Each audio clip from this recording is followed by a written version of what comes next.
भारत में 21 मई को प्रतिवर्ष आतंकवादी विरोध दिवस के रूप में मनाया जाता है। इस दिन को भारत का बच्चा बच्चा नहीं भूल सकता, क्योंकि इस रोज भारत के सबसे युवा प्रधानमंत्री राजीव गांधी की हत्या हुई थी और उनकी हत्या की इस घटना में पूरी तरह से आतंकवादी का हाथ था। यही वजह है कि इनकी हत्या के बाद से ही यह तय किया गया था कि इस दिन को आतंकवादी विरोध दिवस के रूप में मनाया जाता है। तो जानिए आतंकवादी विरोध दिवस से जुड़ी महत्वपूर्ण दिवस एवं इतिहास। स्वागत है आप सभी का। नमस्कार, मैं हूँ खुशी ओझा न्यूज़ 47 से। चलिए डालते हैं नजर महत्वपूर्ण जानकारी, यानी आतंकवादी विरोध दिवस, नेशनल एंटी टेररिज्म डे। तो आइए सबसे पहले जानते हैं क्या हुआ था उस दिन। 21 मई 1991 को राजीव गांधी एक रैली में भाग लेने के लिए तमिलनाडु के एक स्थान श्री पेरम्बदूर गए थे। उनके सामने एक महिला आई जो liberation tiger of Tamil Eelam के एक आतंकवादी समूह की सदस्य थी। उसके कपड़े के नीचे विस्फोटक थे और उसने पीएम से संपर्क किए और कहा कि वह उनके पैर छूना चाहती है। जैसे ही वह पैर छूने लगी, अचानक बम विस्फोट हुए, जिसमें कि वहां मौके पर प्रधानमंत्री और 25 लोग मारे गए। तो आइए अब हम लोग जानेंगे कैसे ली जाती है आतंकवादी विरोध प्रतिज्ञा।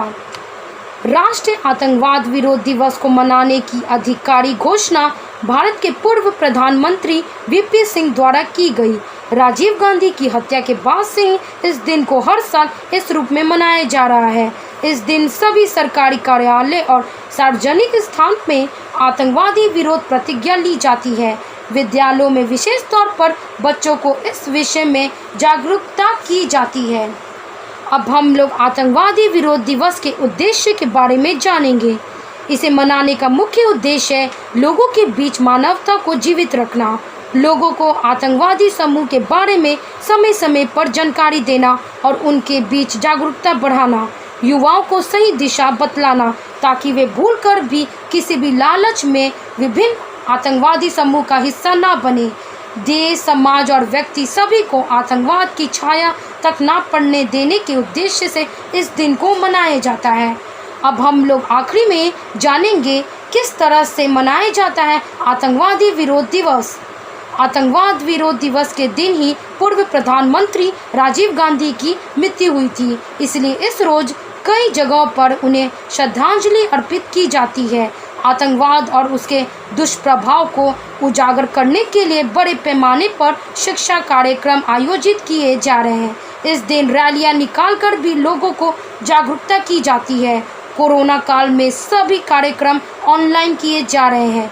कई सरकारी संस्थान में पूर्व प्रधानमंत्री राजीव गांधी की मृत्यु पर 2 मिनट का मौन भी रखा जा रहा है। तो आशा है कि आपको यह महत्वपूर्ण दिवस के बारे में जाने और समझे होंगे। और भी महत्वपूर्ण दिवस की जानकारी के लिए हमारे न्यूज़ चैनल न्यूज़ 47 को सब्सक्राइब करें। और इसी के साथ महत्वपूर्ण जानकारी में बस इतना ही। नमस्कार।